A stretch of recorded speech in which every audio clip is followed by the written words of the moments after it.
Chapter 14. The Knitting Done. In that same juncture of time when the 52 awaited their fate, Madame Defarge held darkly ominous counsel with the Vengeance and Jacques Three of the Revolutionary Jury. Not in the wine-shop did Madame Defarge confer with these ministers, but in the shed of the wood sawyer, erst a mender of roads. The sawyer himself did not participate in the conference, but abided at a little distance, like an outer satellite who was not to speak until required, or to offer an opinion until invited.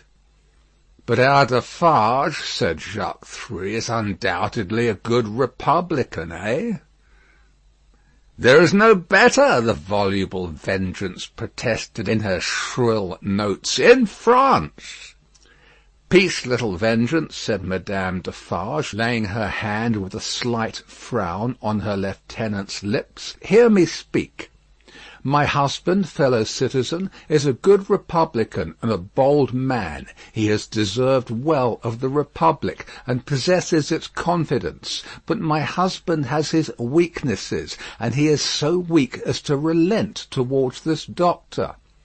"It is a great pity," croaked Jacques Three, dubiously shaking his head, with his cruel fingers at his hungry mouth. "It is not quite like a good citizen. It is a thing to regret." "See you," said Madame, "I care nothing for this doctor, He may wear his head or lose it for any interest I have in him. It is all one to me. But the Evremond people are to be exterminated, and the wife and child must follow the husband and father."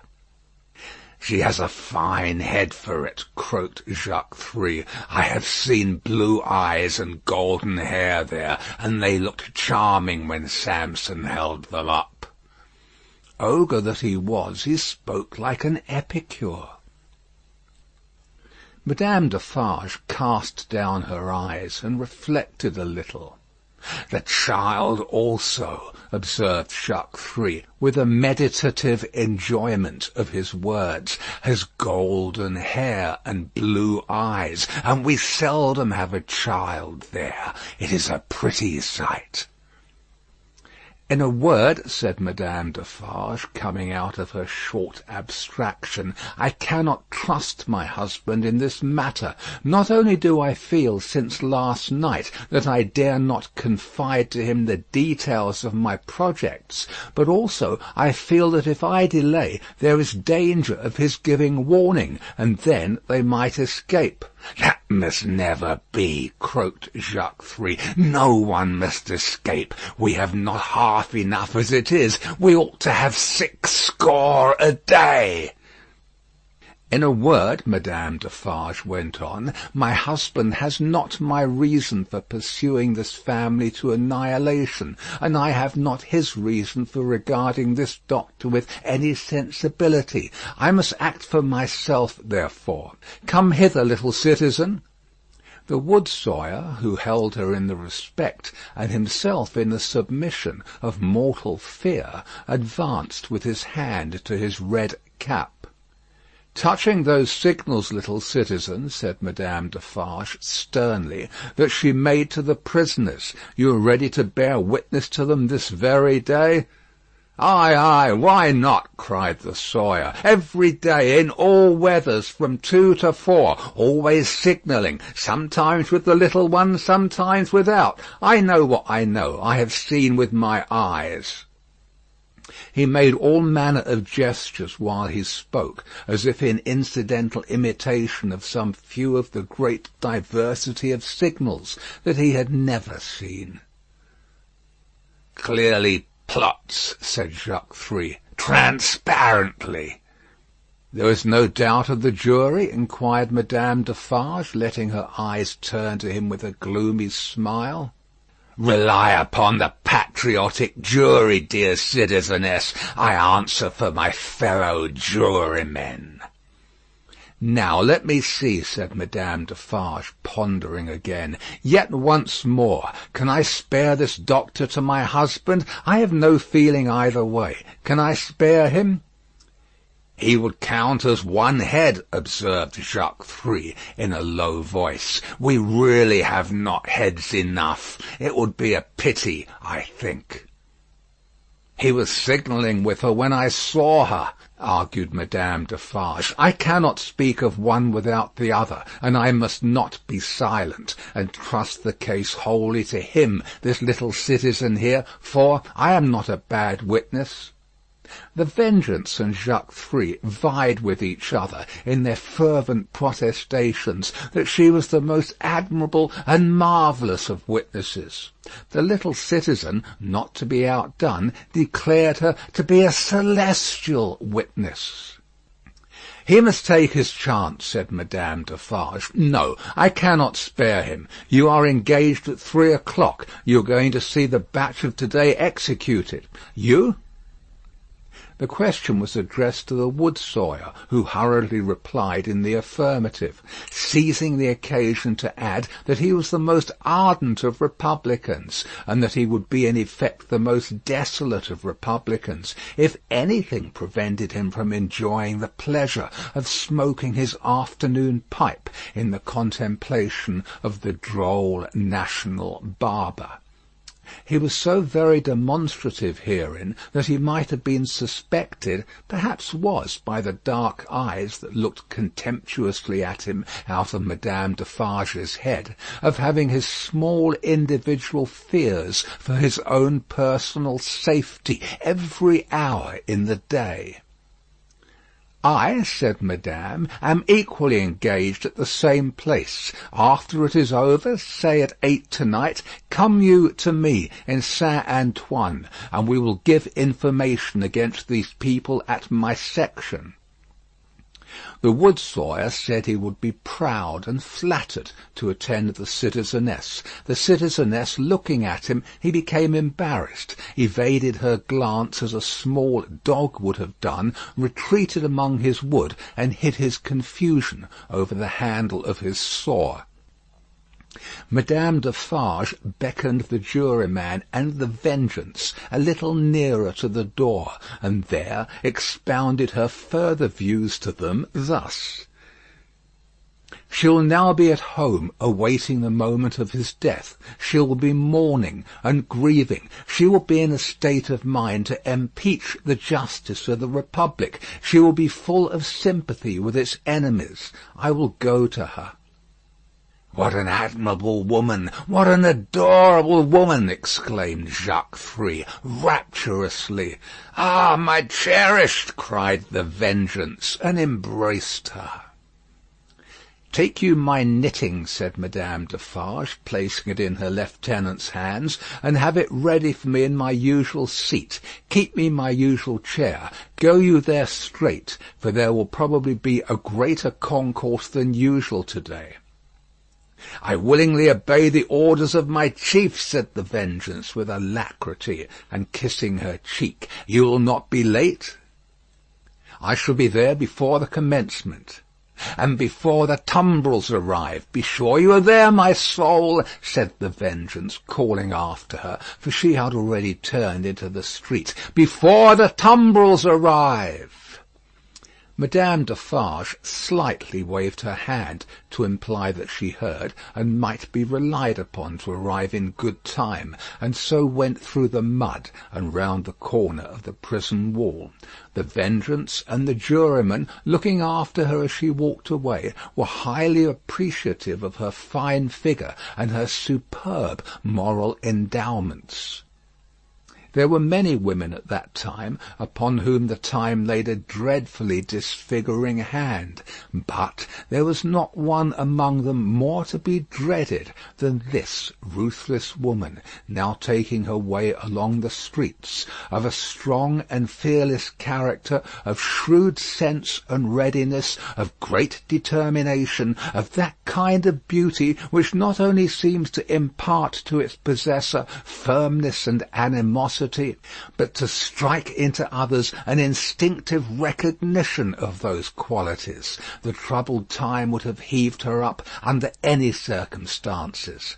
But, imbued from her childhood with a brooding sense of wrong and an inveterate hatred of a class, opportunity had developed her into a tigress. She was absolutely without pity. If she ever had the virtue in her, it had quite gone out of her. It was nothing to her that an innocent man was to die for the sins of his forefathers. She saw not him, but them. It was nothing to her that his wife was to be made a widow and his daughter an orphan. That was insufficient punishment, because they were her natural enemies and her prey, and as such had no right to live.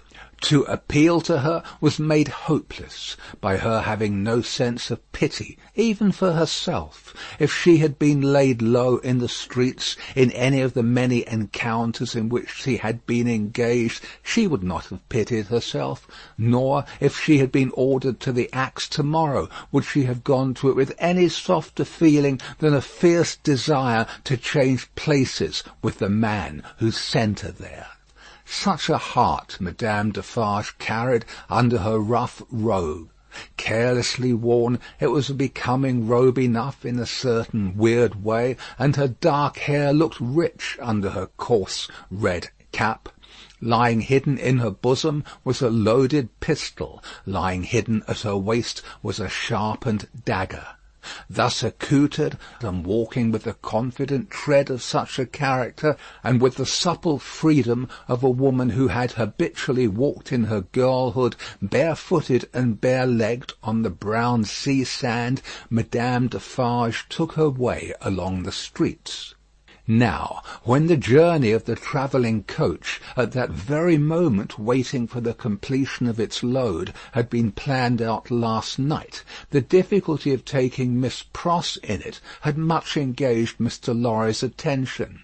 It was not merely desirable to avoid overloading the coach, but it was of the highest importance that the time occupied in examining it and its passengers should be reduced to the utmost, since their escape might depend on the saving of only a few seconds here and there. Finally, he had proposed, after anxious consideration, that Miss Pross and Jerry, who were at liberty to leave the city, should leave it at 3 o'clock in the lightest wheeled conveyance known to that period. Unencumbered with luggage, they would soon overtake the coach, and, passing it and preceding it on the road, would order its horses in advance, and greatly facilitate its progress during the precious hours of the night, when delay was the most to be dreaded. Seeing in this arrangement the hope of rendering real service in that pressing emergency, Miss Pross hailed it with joy. She and Jerry had beheld the coach start, had known who it was that Solomon brought, had passed some 10 minutes in tortures of suspense, and were now concluding their arrangements to follow the coach, even as Madame Defarge, taking her way through the streets, now drew nearer and nearer to the else deserted lodging in which they held their consultation. "Now, what do you think, Mr. Cruncher?" said Miss Pross, whose agitation was so great that she could hardly speak, or stand, or move, or live. "What do you think of our not starting from this courtyard? Another carriage having already gone from here to-day, it might awaken suspicion." "My opinion, miss," returned Mr. Cruncher, "is as you are right. Likewise what I'll stand by you, right or wrong." "I'm so distracted with fear and hope for our precious creatures," said Miss Pross, wildly crying, "that I am incapable of forming any plan. Are you capable of forming any plan, my dear good Mr. Cruncher?" "Respecting the future sphere of life, miss," returned Mr. Cruncher, "I hope so. Respecting any present use of this here blessed old head of mine, I think not. would you do me the favour, miss, to take notice of 2 promises and wows, what it is my wishes for to record in this here crisis?" "Oh, for gracious sake," cried Miss Pross, still wildly crying, "record them at once and get them out of the way like an excellent man." "First," said Mr. Cruncher, who was all in a tremble, and who spoke with an ashy and solemn visage, "them poor things well out of this. Never no more will I do it. Never no more." "I'm quite sure, Mr. Cruncher," returned Miss Pross, "that you will never do it again, whatever it is, and I beg you not to think it necessary to mention more particularly what it is." "No, miss," returned Jerry, "it shall not be named to you. Second, them poor things well out of this, and never no more will I interfere with Mrs. Cruncher's flopping. Never no more." "Whatever housekeeping arrangement that may be," said Miss Pross, striving to dry her eyes and compose herself, "I have no doubt it is best that Mrs. Cruncher should have it entirely under her own superintendence. Oh, my poor darlings!" "I go so far as to say, miss, moreover," proceeded Mr. Cruncher, with a most alarming tendency to hold forth as from a pulpit, "and let my words be took down, and took to Mrs. Cruncher through yourself, that what my opinions respectin' flopping has undergone a change, and that what I only hope with all my heart as Mrs. Cruncher may be a flopping at the present time." There, I hope she is, my dear man," cried the distracted Miss Pross, "and I hope she finds it answering her expectations." "Forbid it," proceeded Mr. Cruncher, with additional solemnity, additional slowness, and additional tendency to hold forth and hold out, "as anything what I have ever said or done should be visited on my earnest wishes for them poor creeturs now. Forbid it as we shouldn't all flop, if it was anyways convenient, to get 'em out of this here dismal risk. Forbid it, miss. What I say, forbid it." This was Mr. Cruncher's conclusion, after a protracted but vain endeavour to find a better one. And still Madame Defarge, pursuing her way along the streets, came nearer and nearer. "If we ever get back to our native land," said Miss Pross, "you may rely upon my telling Mrs. Cruncher as much as I may be able to remember and understand of what you have so impressively said, and at all events you may be sure that I shall bear witness to your being thoroughly in earnest at this dreadful time. Now, pray, let us think, my esteemed Mr. Cruncher, let us think." Still Madame Defarge, pursuing her way along the streets, came nearer and nearer. "If you were to go before," said Miss Pross, "and stop the vehicle and horses from coming here, and were to wait somewhere for me, wouldn't that be best?" Mr. Cruncher thought it might be best. "Where could you wait for me?" asked Miss Pross.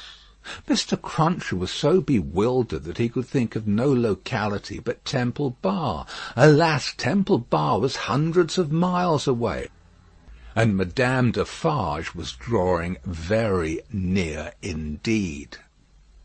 "By the cathedral door," said Miss Pross. "Would it be much out of the way to take me in near the great cathedral door between the 2 towers?"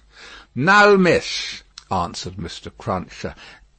"Then, like the best of men," said Miss Pross, "go to the posting-house straight, and make that change." "I am doubtful," said Mr. Cruncher, hesitating and shaking his head, "about leaving of you, you see. We don't know what may happen." "Heaven knows we don't," returned Miss Pross, "but have no fear for me. Take me in at the cathedral at 3 o'clock, or as near it as you can, and I am sure it will be better than our going from here. I feel certain of it. There, bless you, Mr. Cruncher, think not of me, but of the lives that may depend on both of us." This exordium, and Miss Pross's two hands in quite agonized entreaty clasping his, decided Mr. Cruncher. With an encouraging nod or two, he immediately went out to alter the arrangements, and left her by herself to follow as she had proposed. The having originated a precaution which was already in course of execution was a great relief to Miss Pross. The necessity of composing her appearance so that it should attract no special notice in the streets was another relief. She looked at her watch, and it was 20 minutes past 2. She had no time to lose, but must get ready at once. Afraid, in her extreme perturbation, of the loneliness of the deserted rooms, and of half-imagined faces peeping from behind every open door in them, Miss Pross got a basin of cold water, and began laving her eyes, which were swollen and red.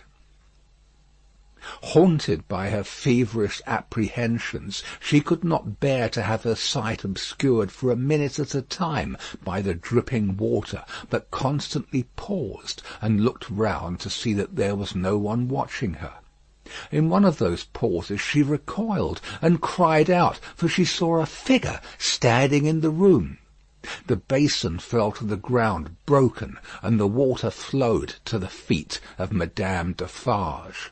By strange, stern ways, and through much staining blood, those feet had come to meet that water. Madame Defarge looked coldly at her, and said, "The wife of Evrémonde, where is she?" It flashed upon Miss Pross's mind that the doors were all standing open, and would suggest the flight. Her first act was to shut them. There were 4 in the room, and she shut them all. She then placed herself before the door of the chamber which Lucy had occupied. Madame Defarge's dark eyes followed her through this rapid movement, and rested on her when it was finished. Miss Pross had nothing beautiful about her. Years had not tamed the wildness or softened the grimness of her appearance, but she too was a determined woman in her different way, and she measured Madame Defarge with her eyes, every inch. "You might from your appearance be the wife of Lucifer," said Miss Pross in her breathing. "Nevertheless, you shall not get the better of me. I am an Englishwoman." Madame Defarge looked at her scornfully, but still with something of Miss Pross's own perception that they two were at bay. She saw a tight, hard, wiry woman before her, as Mr. Lorry had seen in the same figure a woman with a strong hand in the years gone by. She knew full well that Miss Pross was the family's devoted friend. Miss Pross knew full well that Madame Defarge was the family's malevolent enemy. "On my way yonder," said Madame Defarge, with a slight movement of her hand towards the fatal spot, "where they reserve my chair and my knitting for me, I am come to make my compliments to her in passing. I wish to see her." "I know that your intentions are evil," said Miss Pross, "and you may depend upon it I'll hold my own against them." Each spoke in her own language. Neither understood the other's words. Both were very watchful, and intent to deduce from look and manner what the unintelligible words meant. "It will do her no good to keep herself concealed from me at this moment," said Madame Defarge. "Good patriots will know what that means. Let me see her. Go tell her that I wish to see her. Do you hear?" "If those eyes of yours were bed winches," returned Miss Pross, "and I was an English four-poster, they shouldn't loose a splinter of me. No, you wicked foreign woman, I am your match." Madame Defarge was not likely to follow these idiomatic remarks in detail, but she so far understood them as to perceive that she was set at naught. "Woman imbecile and pig-like," said Madame Defarge, frowning. "I take no answer from you. I demand to see her. Either tell her that I demand to see her, or stand out of the way of the door and let me go to her." This with an angry explanatory wave of her right arm. "I little thought," said Miss Pross, "that I should ever want to understand your nonsensical language, but I would give all I have, except the clothes I wear, to know whether you suspect the truth or any part of it." Neither of them for a single moment released the other's eyes. Madame Defarge had not moved from the spot where she stood when Miss Pross first became aware of her. But she now advanced one step. "I am a Briton," said Miss Pross. "I am desperate. I don't care an English twopence for myself. I know that the longer I keep you here, the greater hope there is for my ladybird. I'll not leave a handful of that dark hair upon your head if you lay a finger on me." Thus Miss Pross, with a shake of her head and a flash of her eyes between every rapid sentence, and every rapid sentence a whole breath. Thus Miss Pross, who had never struck a blow in her life. But her courage was of that emotional nature that it brought the irrepressible tears into her eyes. This was a courage that Madame Defarge so little comprehended as to mistake for weakness. "Ha, ha!" she laughed. "You poor wretch! What are you worth? I address myself to that doctor." Then she raised her voice and called out, "Citizen Doctor, wife of Evrémonde, child of Evrémonde, any person but this miserable fool, answer the citizeness Defarge." Perhaps the following silence, perhaps some latent disclosure in the expression of Miss Pross's face, perhaps a sudden misgiving, apart from either suggestion, whispered to Madame Defarge that they were gone. 3 of the doors she opened swiftly and looked in. "Those rooms are all in disorder. There has been hurried packing. There are odds and ends upon the ground. There is no one in that room behind you. Let me look." "Never," said Miss Pross, who understood the request as perfectly as Madame Defarge understood the answer. "If they are not in that room, they are gone, and can be pursued and brought back," said Madame Defarge to herself. "As long as you don't know whether they are in that room or not, you are uncertain what to do," said Miss Pross to herself. "And you shall not know that if I can prevent your knowing it. And know that or not know that, you shall not leave here while I can hold you. I have been in the streets from the first. Nothing has stopped me. I will tear you to pieces, but I will have you from that door," said Madame Defarge. "We're alone at the top of a high house in a solitary courtyard. We're not likely to be heard, and I pray for bodily strength to keep you here, while every minute you are here is worth 100,000 guineas to my darling," said Miss Pross. Madame Defarge made at the door. Miss Pross, on the instinct of the moment, seized her round the waist in both her arms, and held her tight.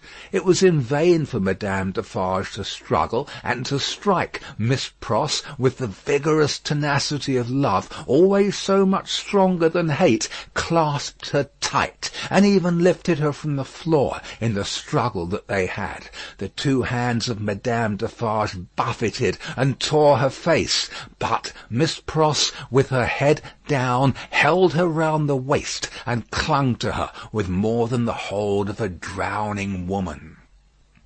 Soon Madame Defarge's hand ceased to strike and felt at her encircled waist. "It is under my arm," said Miss Pross in smothered tones. "You shall not draw it. I am stronger than you. I bless heaven for it. I hold you till one or other of us faints or dies." Madame Defarge's hands were at her bosom. Miss Pross looked up, saw what it was, struck at it, struck out a flash and a crash, and stood alone, blinded with smoke. All this was in a second. As the smoke cleared, leaving an awful stillness, it passed out on the air, like the soul of the furious woman whose body lay lifeless on the ground. In the first fright and horror of her situation, Miss Pross passed the body as far from it as she could, and ran down the stairs to call for fruitless help. Happily, she bethought herself of the consequences of what she did in time to check herself and go back. It was dreadful to go in at the door again, but she did go in, and even went near it to get the bonnet and other things that she must wear. These she put on out on the staircase, first shutting and locking the door and taking away the key. She then sat down on the stairs a few moments to breathe and to cry, and then got up and hurried away. By good fortune she had a veil on her bonnet, or she could hardly have gone along the streets without being stopped.